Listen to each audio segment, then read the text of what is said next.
Now you come to an organization in which there's not only flexibility, but opportunity to do things that maybe you didn't necessarily train for, but you're a very creative person and you're able to think of things that are going to help make it much more flexible, much more successful, because you're freed from the constraints that you used to have of only fitting one box of a specialization someplace. Now, criticisms of this flexible organizational reality are numerous, as you might imagine, and to some degree the jury is still out, as we say. There's still judgment to be made about how successful this kind of thing will be. But if the tech industry is any indication, it should be a fairly successful approach long term. But still, it may be more ideal than reality. We still have many of the largest firms are still dealing with large numbers of employees, and they have not gone to this mode. The place that probably is seeing the biggest change is the universities. We're seeing fewer and fewer full-time professors and more part-time people teaching like I am online. There's also the possibility in that process that employees end up being somewhat exploited as part-time subcontractors because they are no longer getting the kind of benefits and health care and so on that they used to get. And so some of the people who are doing this, while they might enjoy the flexibility, the reality is they don't necessarily either make as much money or they don't have as many protections and benefits as they would like. And so that comes at a fairly big cost to have that kind of flexibility, but no security. There's also the question of the definitions between what constitutes a core employee or a core employee and peripheral employees. So is the CEO core, or can you just hire a part-time CEO contractor to run your business for a while? Or is he core or she core, and you have to have them there and then everything else can work? To what extent, how flexible can you be? And that remains something of a vague distinction that's going to be long-term difficult to sort out until we start to see either great successes or great failures to clarify that. With no job security, with no sort of permanent positions, it means that people have the possibility of high mobility and therefore less continuity within an organization. And that raises the problem of who carries on the institutional vision from sort of one generation to the next. How do we make sure that we're always pushing towards the same goals, the same vision, or are we going to be changing that with every new person that comes through every 6 months? That kind of continuity is a key element of an organization that could be at risk with too much flexibility, with too much rapid turnover and too many part-time employees. And finally, building teams is really difficult when people are kind of moving in and out of the organization constantly. I thought we were working with so-and-so, but now it's this new guy, and now we've got to tell him what we were doing before and get him up to speed. And so you can have a lot of wasted time, and you can have a lot of difficulty getting a team rolling.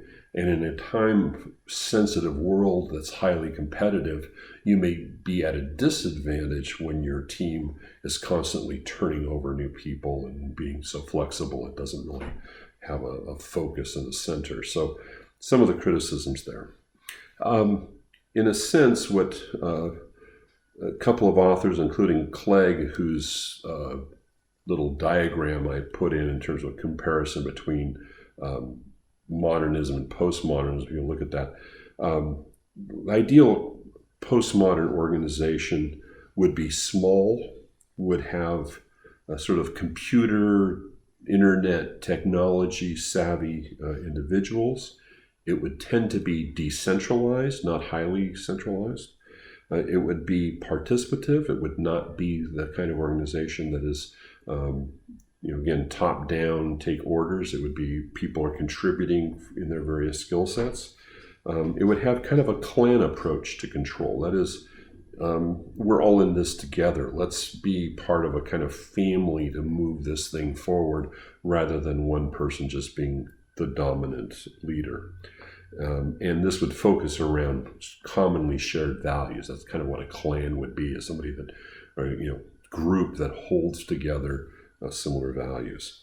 It's not behaviors, it's not outcomes that drives it. It's more the values that we share that will drive us forward and move us forward. It would tend to be informal, less formalistic, less highly structured, more dynamic in that regard. And yet there would also be a strong culture with bonds to that single mission. Now, that may be the ideal, but is it inherently short term? Let me just finish with this as our introduction to this topic. A postmodern organization is likely to have flexible specialization where people don't necessarily come in with all the degrees and credentials, but they're creative and they're thoughtful and they have other values they bring, and so they contribute in a good way. So they're flexible specialization. They're decentralized. They are adaptable to changing conditions because they're not locked in a box. They're structurally free from that kind of heavily organized and controlled environment of the modernist organization. They have multi-skilled personnel. They're able to use the various skills they have. So somebody like me who has background in philosophy and art and architecture and education and media and so on, I'm somebody who could play in a number of different roles, and that would be good for an organization or a project that needed those kinds of different skills. I might not play so well in another organization, but those set of skills I can bring from a number of different levels. You'd have participatory leadership. That is, you would be including people in the decision-making process, kind of democratic in that regard. You would have more humane conditions. We'd be concerned about you as a person, not just you and your performance or your output, your outcomes. We want to make sure that you are performing optimally. And so if you need to take some time off because you've got a family problem, please go and do that. And you're not just punching the clock 8 hours every day or more and trying to just be highly productive because you're a part of that machine. And then finally, the moral values. What do we hold in common? What do we want to do? Do we want to be humane? Do we want to protect the environment? Do we want to encourage family life? Do we want to encourage ethics and so on?